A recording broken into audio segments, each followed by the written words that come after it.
வணக்கம் சினிமா ரசிகர்களே, இது உங்கள் சீனி சிப்ஸ். ஆதிக் ரவிச்சந்திரன் இயக்கத்தில் அஜித்தின் குட்பேட் அக்லி படம் வரும் ஏப்ரல் 10 ரிலீஸ் ஆகிறது. இந்நிலையில் படத்தின் ட்ரெய்லர் தற்போது ரிலீஸ் ஆகி ரசிகர்கள் மத்தியில் வைரல் ஆகி இருக்கிறது. தீனா தொடங்கி மங்காத்தா வரை பல படங்களின் ரெஃபரன்ஸ் ட்ரெய்லரில் வந்தது குறிப்பிடத்தக்கது. இப்படத்தில் அஜித்துடன் இணைந்து த்ரிஷா, சுனில், அர்ஜுன் தாஸ், பிரசன்னா என பல நட்சத்திரங்கள் நடித்துள்ளனர். விடாமுயற்சி திரைப்படத்தை தொடர்ந்து இப்படத்தில் மீண்டும் அஜித்துடன் த்ரிஷா இணைந்துள்ளார் என்பது குறிப்பிடத்தக்கது. வருகிற ஏப்ரல் 10 இப்படம் வெளிவரவுள்ளது. இந்த நிலையில் இப்படத்தின் ரிலீஸுக்கு இன்னும் 20 நாட்கள் இருக்கிறது.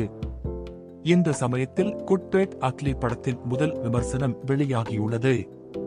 படத்தை பிசினஸ் செய்வதற்காக 20 நிமிடங்கள் முதல் 30 நிமிடங்கள் கட் செய்து திரையுலகில் உள்ள முக்கிய நபர்களுக்கு திரையிடப்படும். அப்படி குட்பேட் அக்லி படத்தை திரையிட்டுள்ளனர். அப்போது படத்தை பார்த்து முக்கிய நபர்கள் மிரண்டு போய் படம் தரமாக வந்துள்ளது என விமர்சனத்தை தெரிவித்துள்ளார்கள்.